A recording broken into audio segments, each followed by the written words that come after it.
From the Federal Judicial Center in Washington, D.C., this is Off Paper. I'm Mark Sherman. Before we get started, I want to provide an update. A lot has happened since we recorded this episode toward the end of last year that's important to talk about. I'm talking with Shelley Easter, producer of Off Paper. Hey, Shelley. Hey, Mark. As you said, a lot has happened over the last few weeks. But what's happened recently? Officer suicides are not unheard of in our system. Over the last 4 years, there's been at least one officer suicide each year. Sadly, and really quite shockingly, just a couple of weeks ago on New Year's Day, a U.S. probation officer killed his wife and then himself. I mean, it should go without saying that law enforcement work, whether it be more traditional policing or probation and pretrial services, is stressful even under the best of circumstances. But the pandemic, the recent civil unrest, and the violent behavior from right-wing extremists we've been observing have added greatly to the issue, making it that much more important that officers be aware of their own mental health, check in on themselves and their colleagues, know where to get help if they need it, and develop the ability to be resilient. And when I say officer, I'm talking about everyone from the chief on down.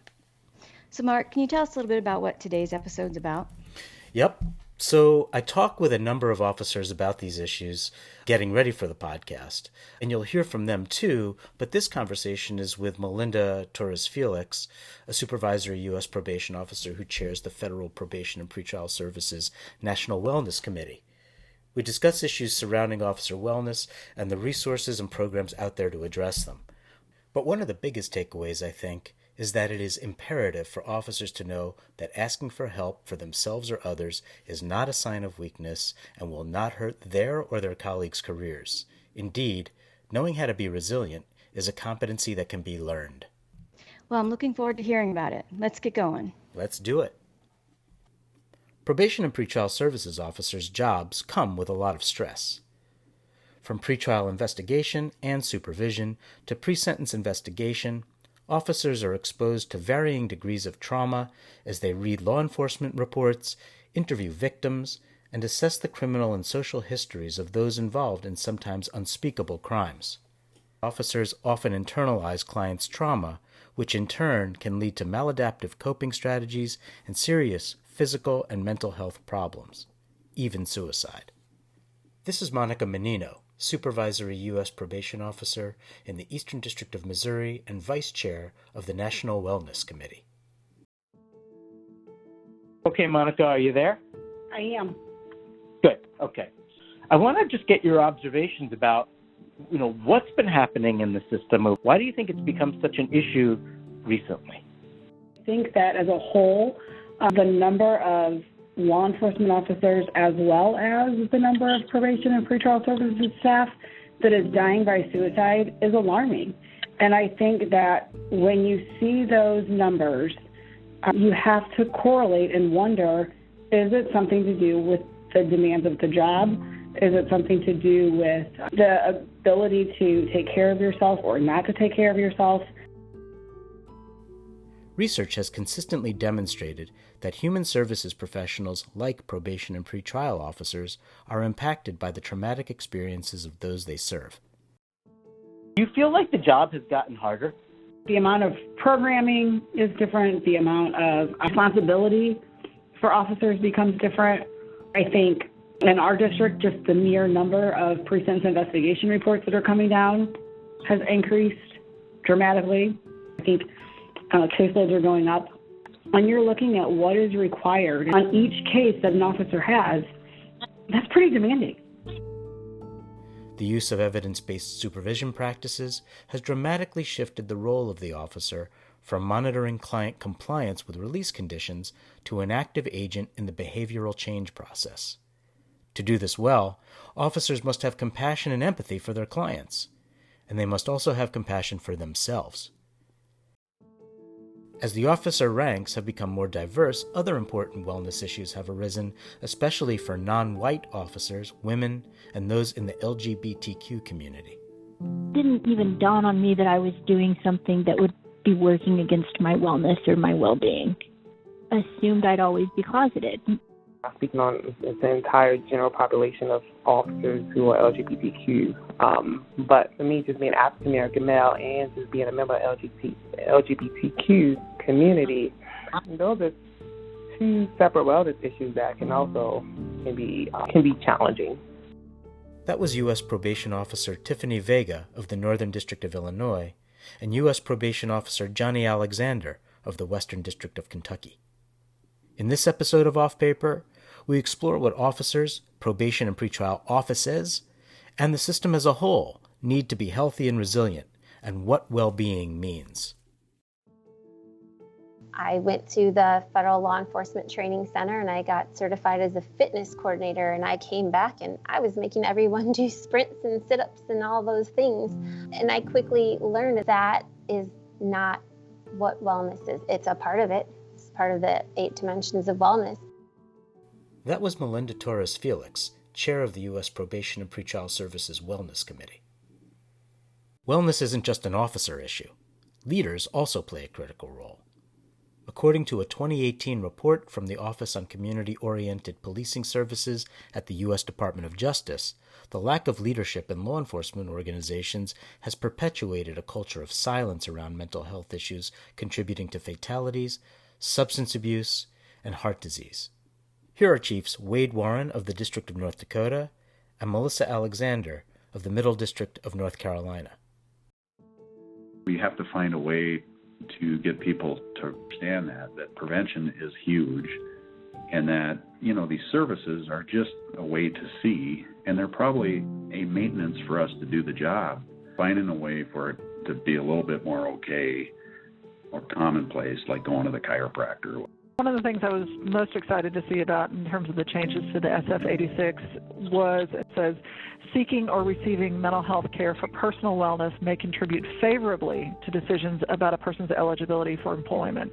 And a message that taking care of yourself includes taking care of your mental health in a way that's proactive, in a way that's going to enhance your ability to do this job is really the message to focus on.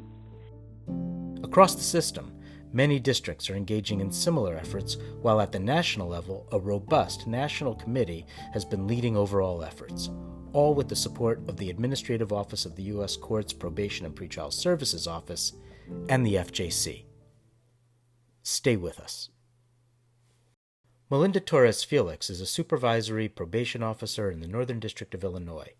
She chairs the U.S. Probation and Pretrial Wellness Committee, and she's here to talk to us about the work of the committee and the wellness movement underway in the system. Melinda, welcome to Off Paper. Thank you. Thank you so much for having me on the show today. I want to begin by exploring with you the nature of probation and pretrial work. You've been in the system for a number of years as both an officer and supervisor. How has officers' work changed over time, and in your view, what has been the impact on officer health and wellness?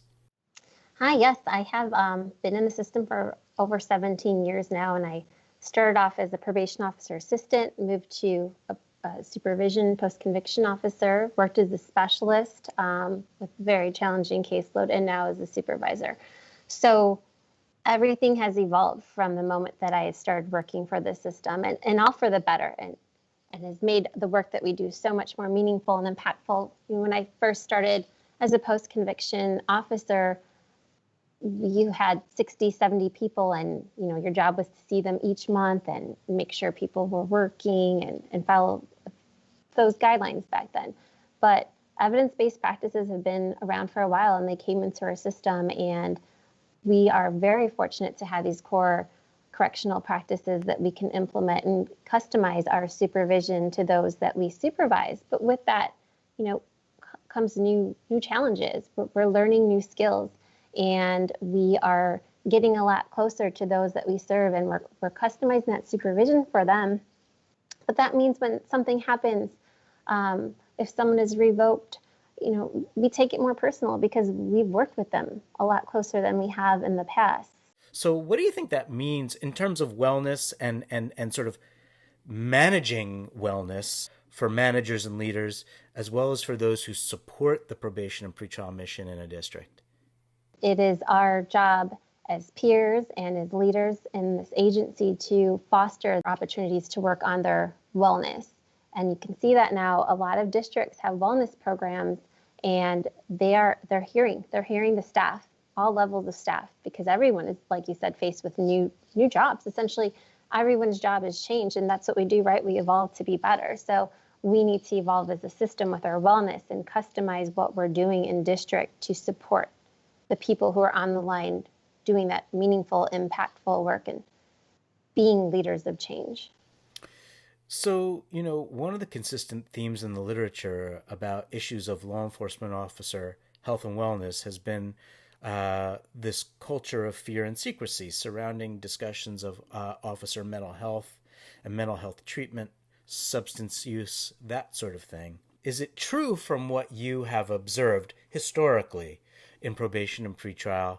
And if you could talk about what's being done about it. Sure, absolutely. In this agency, if you're an officer, you have an investigation done just to get your foot in the door to work here. And then there is a reinvestigation every 5 years. And during that investigation in the past, there are questions about what kind of professional help you have gotten. And in law enforcement, there's a stigma around that because people are afraid to have those conversations or to go get the help they need because they're afraid they're not going to be seen as fit for duty or be able to qualify with a weapon because someone's going to question their mental health because they went and got help. And I'm very proud and very happy to say that I work for a system where that's changing. And a big change that has come into place is the SF-86, which is that background investigation. The questions have changed. And now you only have to answer certain questions. And if you answer yes to this certain group of questions, you don't have to go further. So, I've had people who have said that an investigator has come in and maybe they got grief counseling or counseling for a divorce or whatever it is. And this person who's a non-trained professional has come in and really grilled them on these questions and maybe something they've dealt with in therapy. They've opened up these wounds that they have put away.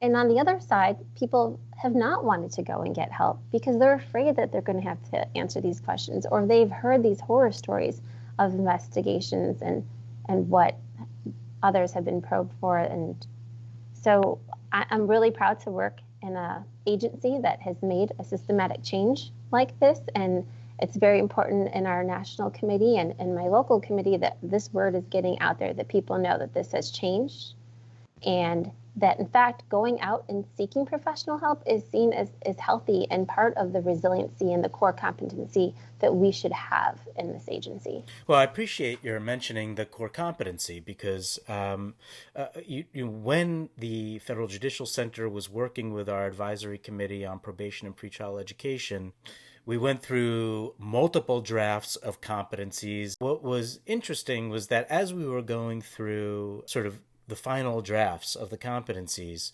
a couple of our advisory committee members said, there's nothing among these competencies that talks about officer wellness. And I remember sitting around the table with the advisory committee as we were going through these final drafts, and everybody was kind of struck by that. So we kind of went back a little bit to the drawing board and developed a couple of competencies that address issues of wellness. One of them is resilience. So we have a competency on resilience and several associated behaviors with that competency. And then we have another sort of related competency that we call workload management. Have you seen any sort of evolution among folks in looking at it in a broader way? When I started the wellness committee in my district, it was a fitness committee.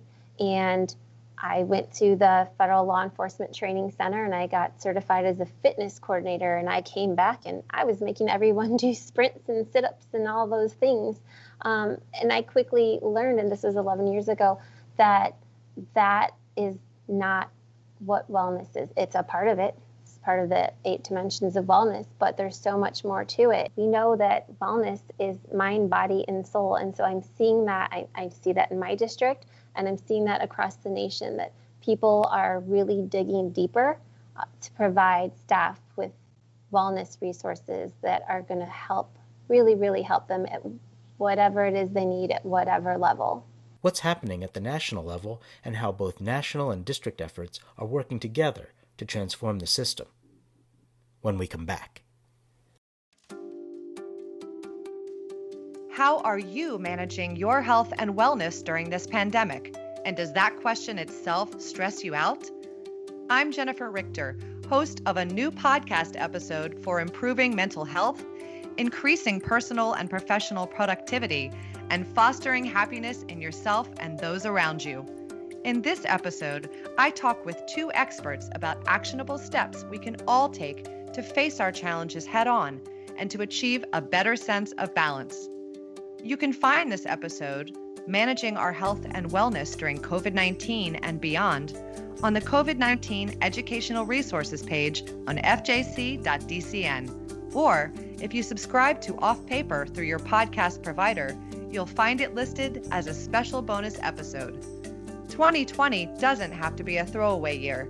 It can be a chance to reset, rethink, and retool our coping strategies and to refocus on what matters most.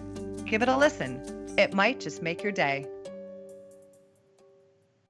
The National Wellness Committee has become a pretty vibrant force. Could you tell us about the work of the committee? The committee started in 2007, and it started, it was a reaction. It was very sad. Someone at the Probation and Pretrial Services Administration died of suicide. And in response to that, a steering group was created with 6 members. And it was quickly learned that we needed a lot more than 6 people on this committee, and there was a lot of different areas and projects that needed to get worked on. So it's been nice to have the support of the administrative office. It's been nice to partner up with chiefs that are doing amazing things in their districts, and it's been great to partner up with the FJC. So where we are today, I came on in 2014, and we still have 3 of those original members on our committee, but there's now 11 of us. And we cover all levels of staff across the nation. And everyone comes with different expertise to the committee. And we are making sure that everyone is able to tackle something when it comes to the 8 dimensions, so that when a district needs assistance, we're there and we can provide that support or lead them in the right direction to have that support.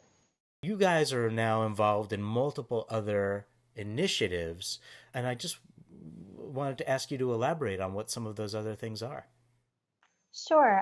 A major thing that we accomplished was creating electronic learning modules. We have 6 of them that you can find on the JNet, and I know the FJC does a good job of connecting people to it through their website as well. We cover topics such as stress and resiliency, secondary trauma, suicide prevention and awareness, manager wellness, and fitness and nutrition. We've created a casualty assistance guide, which is a written operational framework for casualty assistance in the event of a serious injury or death of an agency employee, which is, of course, something we hope does not get deployed, but we had to create it in case it was needed. We have helped out with critical incident stress management. We've deployed CISM teams in times of need. We did this with the hurricanes in Puerto Rico and the Virgin Islands. We have done this for districts that have called up and don't currently have a CISM team and have needed assistance connecting for various reasons, whether it was a suicide that occurred in that district, or just as recently as events that happened with the death of George Floyd. So we were able to provide them with connections to get that assistance as well. We have done our first wellness conference back in 2018, which was the first of its kind for our system and something we're so proud of. We tackled so many different topics, and more importantly, we gave staff the opportunity to go to this conference and spend 3 days just focusing on themselves and their wellness and giving them tools to take back to their districts so they can hopefully implement them there. We have provided presentations before, but now, because of this virtual environment, we're able to do it at a larger scale. So districts that have reached out, we've been able to provide whatever training they need, whether it's suicide prevention and awareness or just what's going on with the committee and what we can do. A major thing we were able to do in the past few months is launch our wellness website, which is also housed on the JNet. and is a great place for districts to go to and connect with other districts. They can find the point of contact for who the wellness committee leaders are or their critical incident stress management team leads as well. They can find presentations. We have a lot of talent in our system and a lot of wellness experts in our system, so they can go and find all of that information there. And we keep current with everything that's going on. We post it there.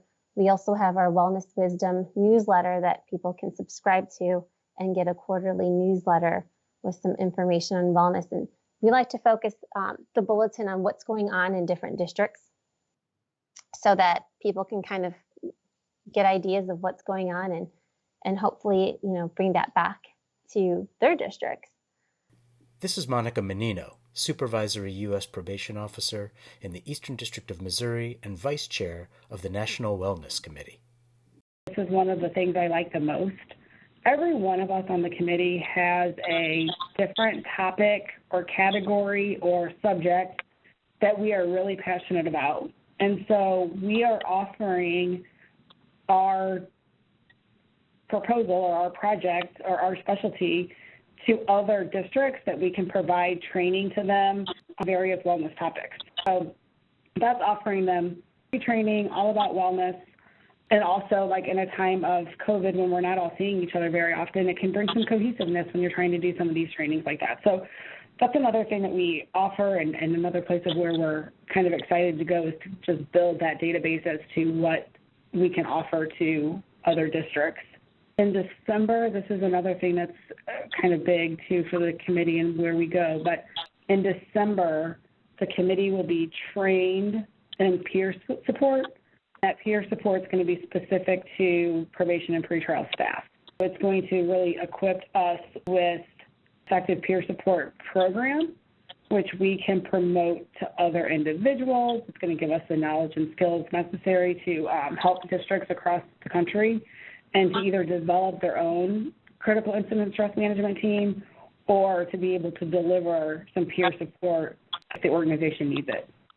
So I think that's where we're going. We have some ideas to create a wellness app. We're working on that. We're working on for suicide prevention. And again, this is what drives me is the suicide prevention. This is my passion. And it's really exciting to know that as a country, as an agency, as the whole, we are actually looking at finding a 24-hour, 7-day-a-week hotline that will be staffed by law enforcement officers of some sort that will be available for probation and pretrial services officers in the need of crisis or when they want to talk to somebody. So, right now there's 1-800-COP line, and they do that. The 1-800 number that is manned by retired law enforcement officers. They include probation and pretrial and parole officers across the country. We are going to hope to tap into them and see how we can use them as a support for us so that our staff know that they're available and that it's confidential. Because anybody that you can reach out to when you're feeling suicidal, you're going to reach out to. And we want to be able to provide that service to them. Perhaps the major source of training in our system is the Federal Probation and Pretrial Academy. Melinda, can you tell us about the Wellness Committee's collaboration with the Federal Probation and Pretrial Academy? The nice thing about being at the academy is that we weigh in on what's going on at the academy. And they do work with new officers to talk to them about wellness and to show them the ELMs, but to have real conversations with them as well. And that's so important for people to get in the beginning of their career, because a lot of companies and agencies, don't do that. So getting into this job, it's so important, it's so meaningful, but it, like we've talked about, it can come with some stress. So knowing that up front and being prepared on ways to deal with that is so important. So we're very, very lucky to have a good working relationship with the academy. We have, pre-pandemic, we would have meetings over there, and it was nice because we were able to speak to the different instructors there, and they would float ideas on wellness with the committee, and it was just a really good collaboration. So we're very fortunate and to have that ability to do that. We're going to take a short break. When we return, I'll ask Melinda Torres Felix about the impact of COVID-19 on officer health and wellness. I'll also ask her about the increasing emphasis on diversity, inclusion, and equity in the system, and whether it makes sense to consider those issues in terms of officer wellness. You're listening to Off Paper. Hey folks, resiliency is a core competency that can be learned. The first step is knowing where to go and what to do when you or a colleague needs help. Retired law enforcement officers can provide immediate assistance through 1-800-COP-LINE, COPLINE, and someone is always available at the National Suicide Hotline at 1-800-273-8255. Trained crisis counselors can also be reached by texting NAMI, N-A-M-I, to 741-741. The text line is a service provided by the National Alliance on Mental Illness. You'll find links to other wellness resources to include a downloadable resource quick guide on the off-paper page for this episode on fjc.dcn. Don't forget to take care of yourself and your colleagues while you're taking care of everyone else. Wellness is everyone's business. Stay healthy and stay well. So, Melinda, our country and our world are really being tested by the challenges presented by coronavirus and COVID-19. So, how is this affecting officers and officer well-being, and how is the Wellness Committee addressing it? Very, very important topic to talk about, right? There is a pandemic, there's school closures, there's the fight against racial injustice, there's the climate crisis, there's political uncertainty. And then you bring in all the other everyday stressors that people normally have. It's a lot. And I don't know too many people who can say they absolutely have no stress or anxiety or aren't feeling depressed or a certain way at any certain point in time. So I think one thing that's really important, and something I know I speak to those that I work with here in the office, is that, we have to meet people and we have to be open and we have to understand that everyone's in a different place right now, and some people aren't themselves right now. So it's just very important that we come at it from a space like that. As the committee, we are doing everything we possibly can. We have been providing and finding and providing as many resources as we can on wellness.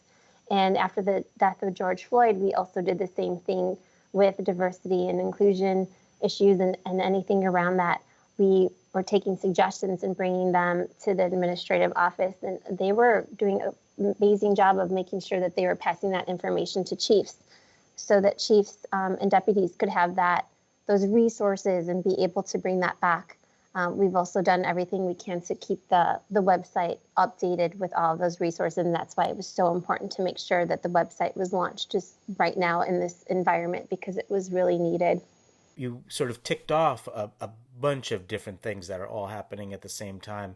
But I wanted to take an opportunity just to kind of drill down with you about issues, thinking about issues of diversity, inclusion, equity as a wellness issue. For example, if they are in the LGBTQ community, to not be out and have to be closeted.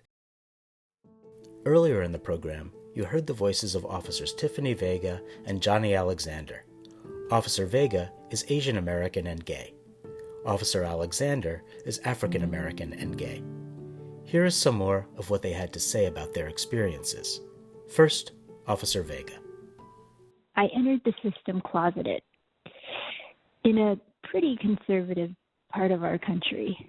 And I was born in South Korea and been adopted as an infant. And I was raised in Boise, Idaho, actually, and which is a predominantly white community. And so I bring some different things kind of to that equation. But when I entered the federal system, I was closeted as a result of being raised in an environment and in a social arena that didn't affirm the LGBTQ community. Not only did it not affirm it, but I was raised in an environment that spoke against it.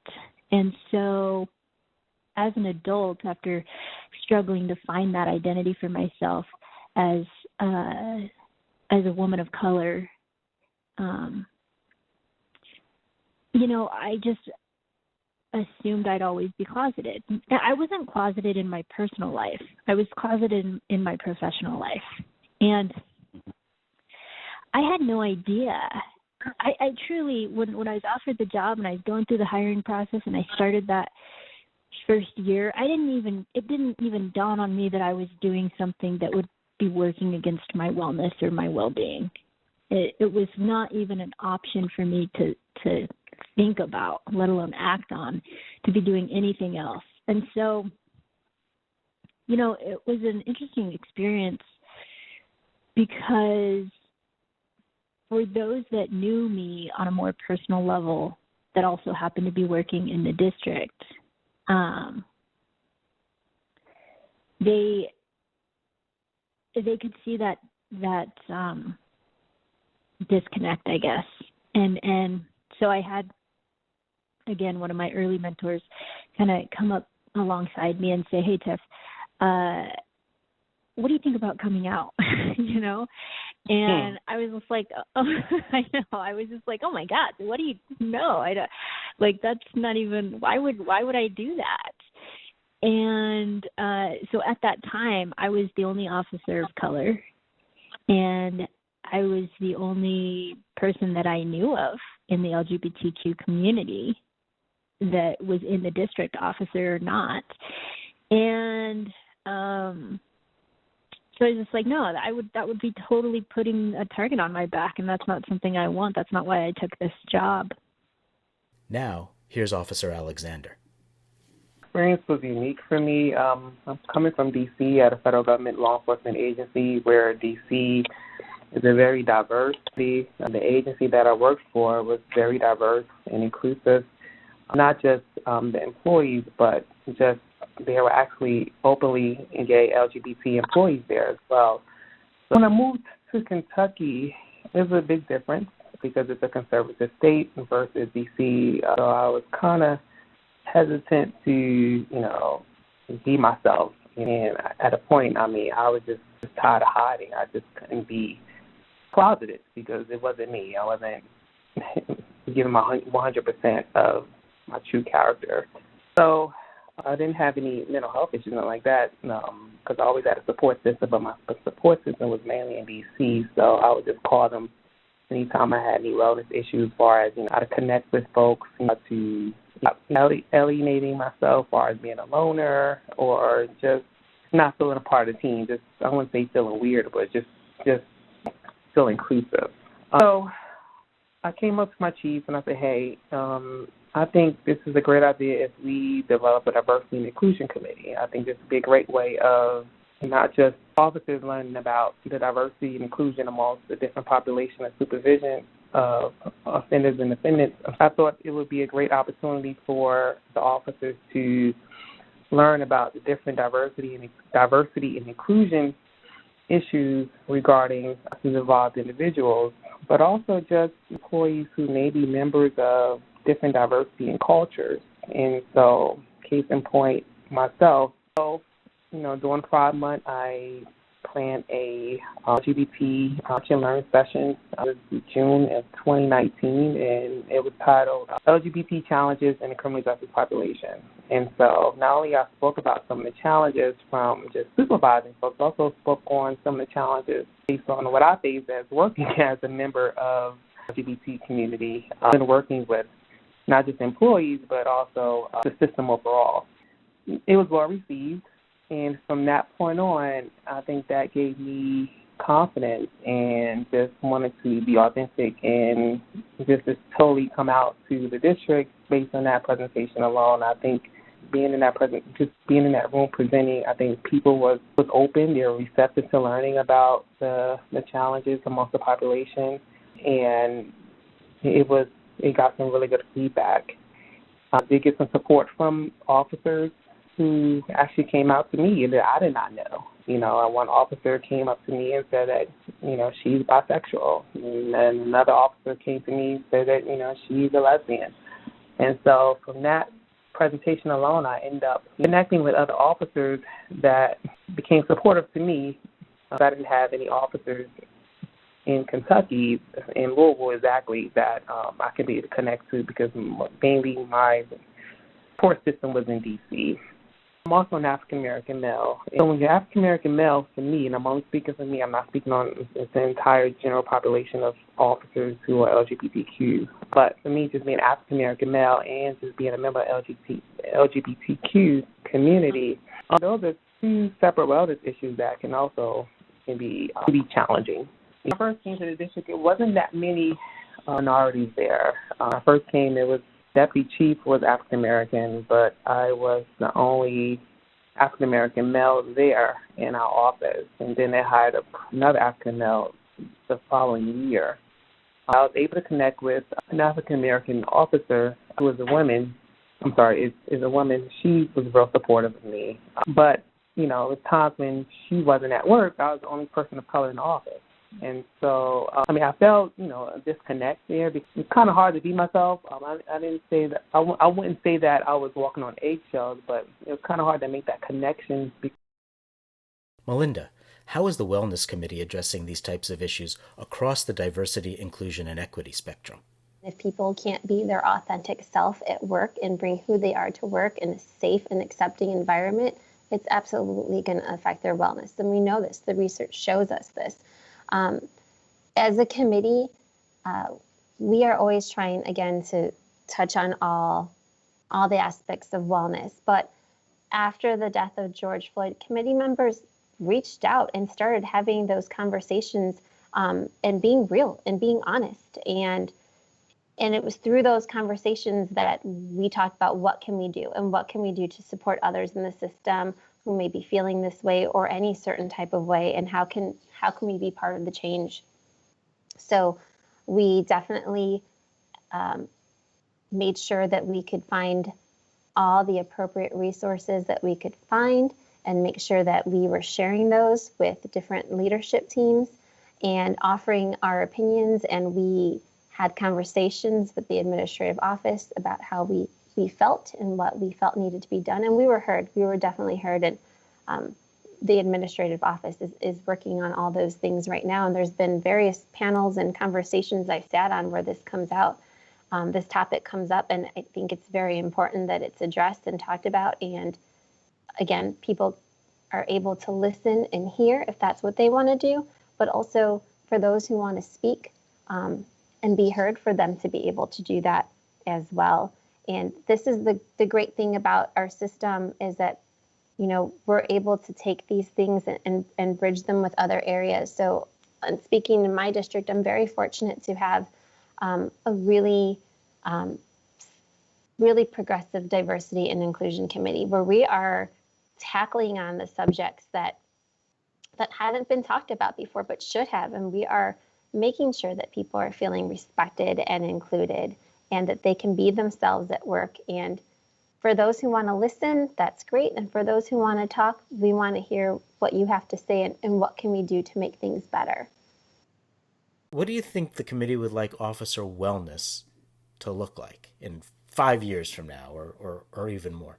I don't even know if I can go 5 years. I think we have such a long list for this year because we want to hit things at rapid speed. That's what I love about this committee, that it's like, no, let's do it, and let's do it all right now. And the talent on this committee can get it done, which is really important. But some of our goals for 2021 are to fill a part-time temporary duty position for wellness so that we have someone who can dedicate more time than we're able to right now to get some of our projects done.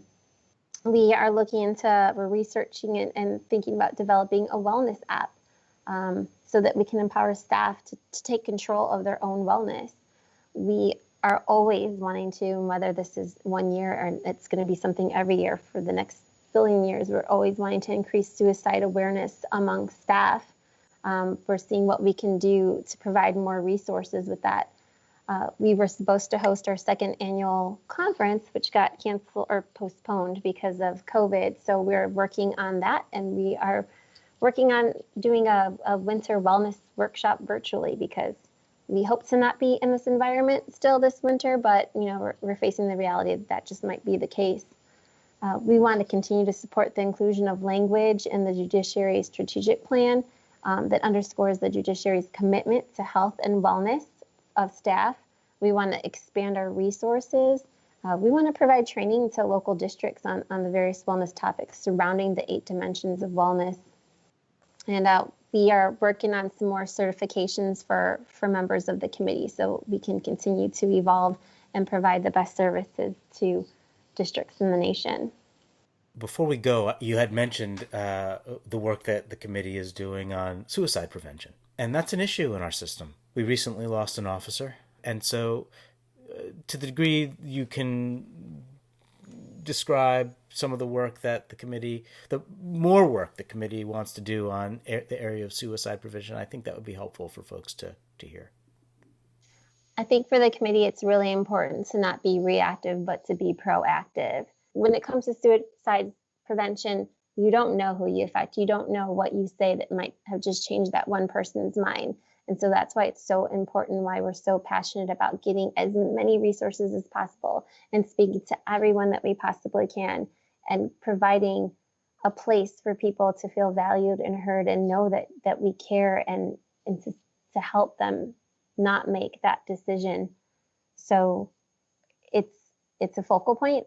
It's why we were created. And we know that we were created in response to one, but it's not how we move forward. We move forward proactively and we change the narrative. Do you see a correspondence there in terms of developing a culture of care within a district to care for the people, meaning the officers and staff within that district or that office, but then how that translates to how we work with people in the community? Absolutely. I think it's very important to the committee to take the taboo away from suicide. And there had been times where people would say someone suddenly died, and we're saying they died of suicide. We're not using the term committed because sometimes, the connotation that comes with it. So they died of suicide, and saying it out loud and having those conversations and providing people with the resources and doing that and giving people a platform to know that they're valued and cared, when they're having those hard situations, when they're pouring everything into their caseload, when they're stressed out because something happened on their caseload, and it's to no fault of their own because they did everything that they're supposed to do and above and beyond, but we can't control human behavior. So it just happens sometimes. So by districts letting people know that we acknowledge the work that they do and we're providing resources so they continue to do the work that we do, that's a win. And I'll say it again, you throw as much as you can at someone. If you can get something to stick to one person, then you've done your job because you've helped that one person, and maybe that one person that needed the help the most. When you're taking care of yourself, you're taking care of your clients, right? You're taking care of the community. And it's just, again, very gratifying and exciting to hear about the work of the committee, the work that you're doing, that there are so many districts that are on board, that the administrative office also is on board. And it's a difficult moment for everybody right now in our system and beyond, and certainly for the clients that officers serve. Yeah, and Mark, if I could just add that, yes, this job can be stressful, but boy, is it rewarding. And the work we do, it's so meaningful. And we change lives for the better. We help people not just get through the process with our offices, but through the system in general, to not come back, to have long-term positive changes in their life. And when you do that and when you see that with the client, someone you supervise, it is so meaningful. And I see it when people retire from this office. They're proud and they're so grateful for the work that they did.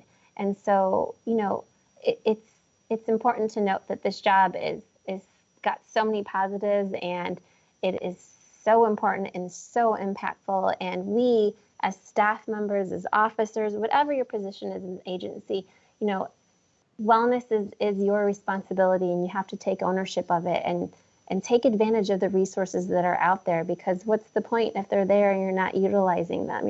You're not doing yourself a service. Well, Melinda Torres Felix, thank you so much for taking the time to talk with us. Thank you for letting me be here today.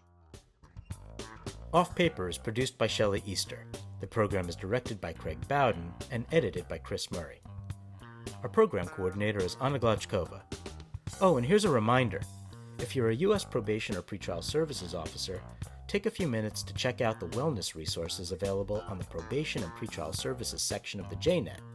And don't forget to listen to Managing Our Health and Wellness During COVID-19 and Beyond.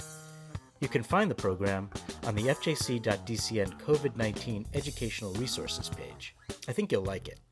If you subscribe to Off Paper, it'll also appear as a bonus episode wherever you get your podcasts. I'm Mark Sherman. Thanks for listening. See you next time.